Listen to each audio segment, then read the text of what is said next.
Welcome back to the channel.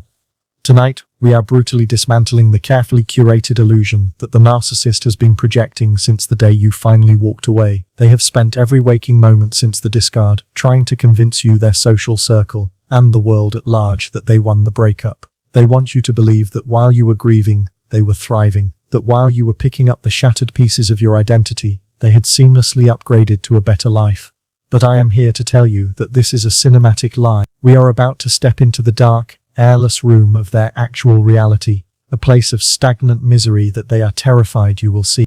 You have likely asked yourself the haunting question that keeps survivors awake at 3 a.m. Are they happier without me? The social media photos look perfect. The new partner seems ecstatic.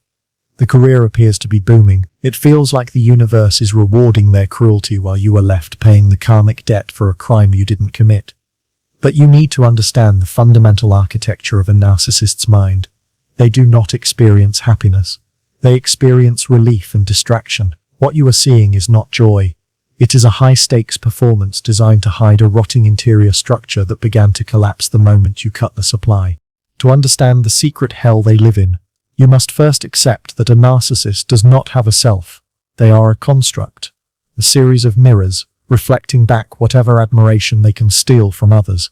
When you were with them, you were the primary architect of their reality. You regulated their emotions, you absorbed their shame, and you reflected a version of them that was powerful and lovable. When you left and stayed gone for years, that mirror shattered. Now, they are forced to look into the shards, and what they see looking back is not a king or a queen, but a frightened, aging child screaming into a void that refuses to answer. The hell they live in is not a place of fire and brimstone. It is a psychological prison of infinite boredom and repetition. For the narcissist, time does not heal. Time exposes. In the beginning, the separation felt like a victory to them, because they thrive on novelty. But novelty has a very short shelf life.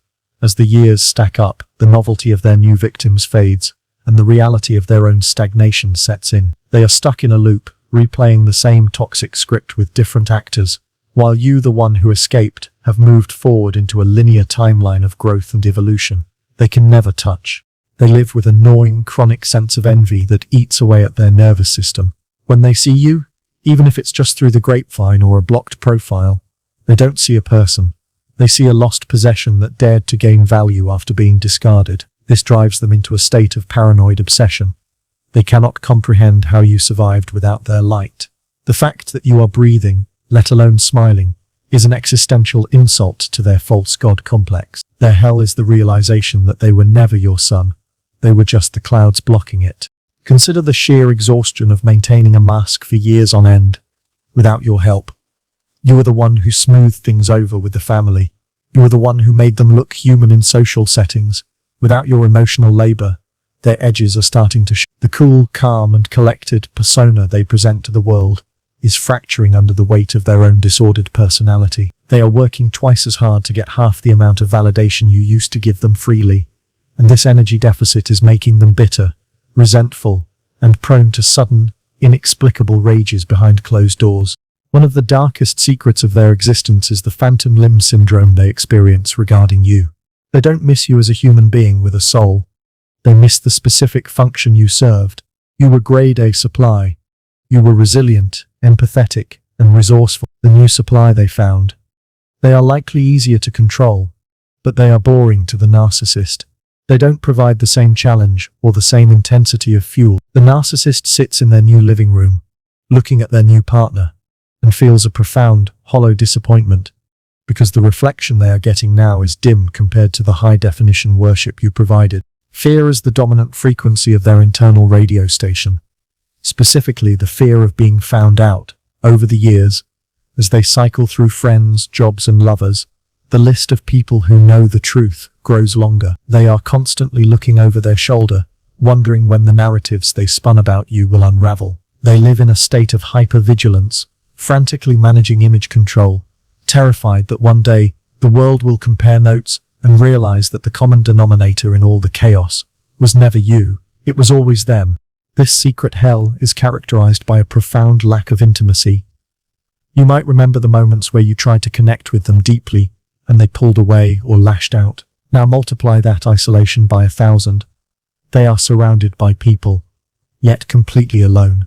They cannot be vulnerable, because vulnerability equals death to the ego, so they exist in a state of superficial performance, reciting lines from a script, mimicking human emotions they observe in movies, but never actually feeling the warmth of genuine connection. They are starving to death while sitting at a banquet. As we close this first chapter, realize that their silence is not peace. Their blocked numbers are not boundaries. Their smear campaigns are not strength. These are the frantic fortifications of a kingdom under siege. They are not living in a paradise of freedom. They are trapped in a bunker of their own making, waiting for a war that ended years ago because they cannot survive without an enemy. You walked away to find peace. They stayed behind to guard a graveyard. And trust me, the ghosts in that graveyard are getting louder every single day. Now we descend deeper into the mechanics of their psychological decay. You must understand that the narcissist's ego is a balloon with a slow leak. For years you were the air pump, constantly refilling them with your reassurance, your tears, your arguments, and your love. All of it was attention, all of it was air. Now that you have been gone for years, that balloon is shriveled. They try to refill it with casual encounters, substance abuse, workaholism, or internet validation, but nothing holds. They are living in a state of constant deflation, a spiritual breathlessness that feels like a panic attack that never quite peaks but never goes away. They are haunted by the comparison trap.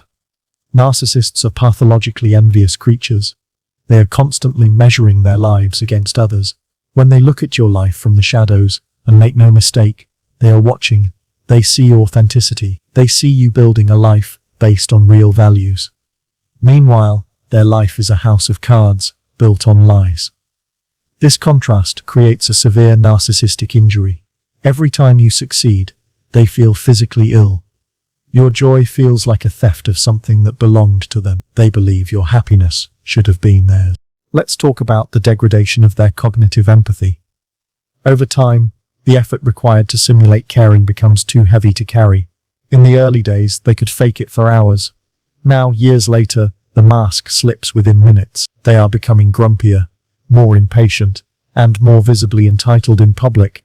The charm that once seduced you is wearing thin, revealing the reptilian indifference underneath. They are losing the ability to blend in with normal human society, becoming caricatures of themselves, bitter, complaining, and perpetually victimized by a world that refuses to serve them. The internal dialogue of a narcissist is a chaotic war zone of self-loathing projected outward. They do not love themselves. They are obsessed with themselves. There is a difference. Self-love is quiet and assured. Obsession is noisy and anxious. In the silence of their apartment, when the phone isn't ringing and the applause has died down, they are assaulted by their own inner critic. This critic screams that they are frauds, failures, and unlovable. To silence this voice, they need to destroy someone, but you aren't there to be destroyed anymore. So the destruction turns inward, or onto whoever is unlucky enough to be closest to them. They are experiencing a crisis of competence. You were likely the executive function of their life. You managed the details, the emotions, the logistics. Without you, their life is likely becoming disorganized and chaotic. They miss appointments. They burn bridges. They make impulsive financial decisions. They are essentially toddlers without a parent. This loss of control terrifies them. They will never admit they need you, but their chaotic life is a testament to your absence. They are the captain of a ship that is slowly taking on water, and they have fired the only engineer who knew how to fix the leak. The paranoia deepens with age. As the narcissist gets older, their looks fade, their sexual prowess diminishes, and their energy levels drop. They can no longer rely on physical seduction to secure supply. This forces them to rely on pity and guilt, the tools of the weak. They transition from the grandiose narcissist to the covert, vulnerable narcissist. This is a miserable state of existence where they constantly whine about their health, their misfortunes, and how the world has wronged them, desperate to trap a caretaker rather than a lover. They are trapped in a history they cannot rewrite. Narcissists love to rewrite history, but you hold the original manuscript. The fact that you exist somewhere in the world, knowing the absolute truth about who they are, is a source of constant anxiety for them. You are a living, breathing evidence locker. Even if you never speak a word, your existence threatens their false reality. They often fantasize about you failing or coming crawling back, just to neutralize the threat that your independence represents. The emotional numbness they feel is profound. Imagine looking at a sunset and feeling nothing. Imagine holding a child and feeling nothing. Imagine having sex and feeling nothing but a mechanical release. This is their baseline reality. They mimic emotions they see on TV, but the internal experience is dead. They are jealous of your ability to cry, to laugh, to feel passion. They view your emotions as weaknesses, yet they would kill to feel a fraction of the aliveness you possess. They are zombies mocking the living. Finally, in this chapter of breakdown, understand that they are bored to death. Pathological boredom is a clinical feature of narcissism. Without drama, chaos, and conflict, they feel dead. You offered them a rich emotional landscape. Without you, the landscape is flat and grey. They stir up trouble at work, create family feuds or cheat on partners, simply to feel a pulse. But it's never enough. The boredom always returns, sitting heavy on their chest like a stone, reminding them that no matter where they go, they have to bring their empty selves with them. There comes a specific moment in the timeline of separation, the event horizon, where the narcissist realizes you are never coming back. For years, they banked on your codependency. They believed they had installed buttons in your psyche that they could press at any time to summon you. But when they reach out with a hoover, a text, a like, a random encounter, and you meet them with absolute silence or indifference, the psychological structure of their world fractures. This is the turning point where their arrogance turns into a primal panic. This realization triggers a mortification event. To be ignored is the ultimate death for a narcissist. Hate is fine. Hate is attention. Anger is fine. Anger implies passion. But indifference means they do not exist to you. When this sinks in, the rage is volcanic. They may lash out at everyone around them, firing employees, discarding friends, or abusing their current partner, all to offload the shame of your rejection. They are trying to transfer the pain you caused them by ignoring them onto someone else, anyone else. They begin to obsessively stalk your digital footprint. This isn't casual curiosity, it is digital surveillance. They analyze your photos, looking for cracks in your happiness. If you look tired, they feel a surge of glee. If you look radiant, they spiral. They create fake accounts, burner phones, and flying monkeys, just to get a glimpse of the life you are living without them. They are like a ghost haunting a house they were evicted from, pressing their face against the glass, watching the warmth inside that they are forever barred from entering. In this phase, they often attempt to replace and replicate. They will try to mold their new partner into a version of you. They might make them dress like you, cut their hair like you, or enjoy the hobbies you enjoyed. It is a grotesque attempt to recreate the golden era of the supply you provided. But the new partner is not you. The new partner eventually resists or fails to live up to the phantom expectation, leading to a cycle of punishment and devaluation that is faster and crueler than what you experienced. The narrative flip happens here. Since they cannot control you, they must control how others see you. They double down on the smear campaign, but with a desperate edge. The stories become wilder, less believable. They accuse you of the very things they did. But here is the turning point. People stop believing them. After years, the inconsistencies in their stories pile up. Mutual friends start to notice that you are peaceful and thriving, while the narcissist is still bitter and talking about the past. The social credibility they valued so much begins to erode. They experience a collapse of influence. The charm offensive stops working. As they age and their bitterness calcifies, they become repellent. People naturally drift away from negative energy. The narcissist notices that their phone rings less. Invitations dry up. They are no longer the life of the party. They are the weird, intense person in the corner talking about their ex from 5 years ago. This loss of social capital is devastating to a creature that feeds on external validation. The financial and career consequences often hit during this phase. Narcissism is expensive. The need for flash, the impulsive decisions, the bridge burning at work, it all catches up. Without your stability to ground them, they may have job hopped, overspent, or engaged in risky schemes. Now they are facing the mediocrity they always feared. They look at your stability, which you built slowly and honestly, and they are filled with a corrosive rage that demands to know why the world hasn't handed them a crown. The hoovering attempts might become pathetic and bizarre. Instead of the charming seduction of the past, you might receive drunken texts at 2 a.m., incoherent emails, or gifts that make no sense. These are the flailing motions of a drowning swimmer. They are testing the fence, looking for a loose wire, desperate for a hit of the old drug. Your continued silence during this phase is the most powerful weapon you possess. It reflects their irrelevance back to them with blinding clarity. Ultimately, the turning point reveals their soul murder. They tried to murder your soul, to extinguish your light so they could shine brighter. But in your absence, without a target for their projection, they are forced to sit with their own darkness. The venom they produce has nowhere to go, so it begins to poison their own system. They become psychosomatic, developing mysterious ailments, chronic pain, and fatigue. Their body is keeping the score of a life lived in opposition to truth. We now enter the phase of total collapse. This is the secret hell, fully realized. The narcissist has become a bitter, hollow shell. Their face often changes. The narcissistic scowl becomes permanent. The lines around their mouth deepen from years of sneering and contempt. Their eyes, once capable of mimicking warmth, now look dead and shark-like, even when they smile. They physically embody the ugliness they have harbored inside for decades. The portrait in the attic has finally become the face in the mirror. Loneliness is their only loyal companion. But this is not a solitude of peace. It is a solitude of abandonment. They have discarded so many people, burned so many bridges, that there is no one left who truly knows them. The people currently in their life are shallow acquaintances, paid employees, or new victims who haven't figured them out yet.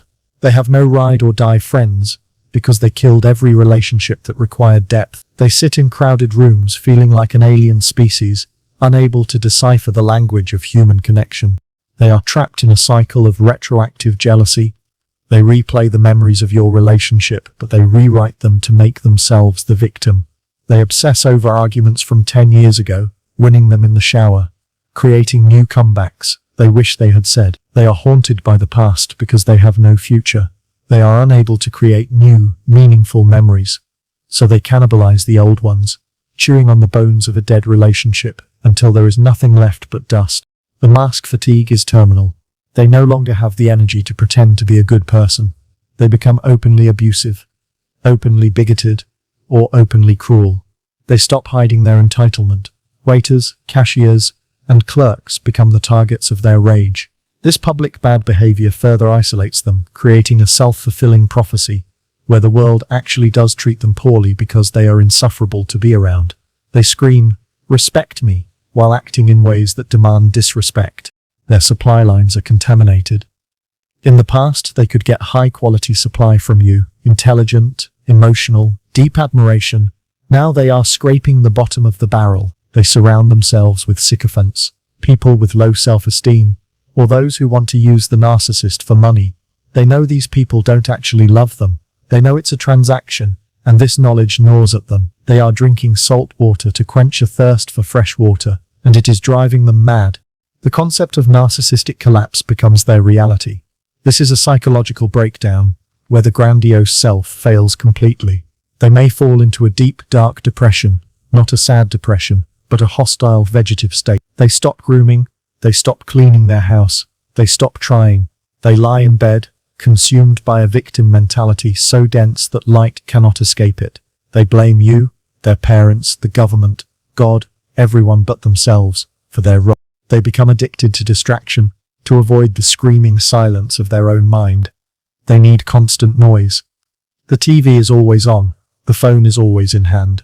They gamble, drink, overeat, or obsess over conspiracy theories. They need a constant stream of external data to drown out the internal voice that whispers, "You are nothing." They are running on a treadmill of stimulation, just to stay in the same place of misery. The discard comes for them. Eventually, the narcissist gets discarded by life. Their children stop calling, or go low contact. Their exes move on and get married. Their career plateaus. They are left behind. For a personality type that needs to be the center of the universe, being relegated to the periphery is a fate worse than death. They watch from the sidelines as the world spins on without them, realizing with horror that they were never the main character. They were just the villain who got written out of the show. Their sleep is a nightmare. Without a clear conscience, rest is elusive. They suffer from insomnia, bad dreams, and night terrors. The subconscious mind, which they suppress all day with lies and distractions, comes alive at night to punish them. They wake up exhausted, filled with dread for the day ahead. There is no peace in the waking world, and no peace in the dream world. There is nowhere to hide from themselves. Finally, they become the old person yelling at clouds. The bitterness solidifies into a permanent personality trait. They are the person who ruins every holiday dinner, the neighbor who sues over a property line, the relative everyone avoids. They have successfully pushed away love so many times that love has finally stopped knocking. They die 1,000 deaths of ego before their physical body finally gives out, alone in a room full of people who are just waiting for them to leave. But here is the final, shattering truth that you need to integrate into your soul. You were never the one who lost. They trained you to believe that without them, you were nothing. They projected their own emptiness onto you. But look at the evidence. Look at your life now. Even if it is imperfect, it is real. It is yours. You possess the one thing they would trade their entire false kingdom for: the ability to grow. They are frozen in time, a statue of salt, looking back at a burning city, while you are walking into the horizon. The narcissist is not living the high life. They are an actor, trapped on a stage after the audience has gone home and the lights have been turned off. They are still performing, still reciting their lines, still waiting for applause that will never come. It is a pathetic, tragic existence. You do not need to wish revenge upon them. Their psychology is their revenge. Waking up as them, every single day, trapped in a mind that cannot love, is a punishment far greater than anything you could inflict. You might worry that they have forgotten you. Let me assure you, a predator never forgets the prey that fought back and escaped. You are the scar on their ego that will not fade. You are the reminder of their inadequacy. By simply existing and being happy, you are winning a war you stopped fighting years ago. Your silence is loud. Your absence is heavy. You are the ghost that haunts their hallway, simply by being alive and well somewhere else. Do not envy their new life. It is a facade. It is a movie set with no building behind the front wall. Do not check their social media. It is a propaganda machine designed to fool you. Do not ask mutual friends about them. Let the dead bury the dead. You have escaped a cult of one. You have survived a psychological assassination attempt. You are not a victim anymore. You are a survivor, a warrior, and a truth teller. The closure you are looking for will never come from their mouth. It comes from your indifference. It comes from the realization that they are not a monster under the bed. They are just a small, scared person with a very large shadow. When you turn on the lights of your own self-worth, the shadow disappears. They lose their power the moment you stop fearing their memory. Years from now, you will barely remember the sound of their voice, but they will remember you. They will remember the supply you gave. They will remember the warmth they threw away. And in the quiet, dark moments of their secret hell, they will know that they made the biggest mistake of their life. But by then, it will not matter, because you will be too busy living to notice. So let them have their victory. Let them post their photos. Let them pretend. You know the truth. You know what lies beneath the floorboards of their house. You have the secret knowledge, and that knowledge sets you free. You don't need to win. You just need to exit the game. Take a deep breath. Feel the air in your lungs. That is the feeling of freedom. That is the feeling of a life that belongs entirely to you. No more manipulation. No more mind games. No more walking on eggshells. Just you, your peace, and a future that is wide open. They are in the past, rotting in a prison of their own design. You are in the present, building a garden. Don't look back. There is nothing there for you but dust and echoes. Keep walking. Keep healing. Keep shining. The best revenge is not just living well, it's forgetting they even exist. Thank you for watching. If this video resonated with you, if you felt that click of recognition in your gut, hit the like button and subscribe. Share this with a survivor who needs to know they aren't crazy. And remember, the narcissist's greatest fear isn't that you'll hate them, it's that you'll realize you never needed them at all. I'll see you in the next one. Stay strong.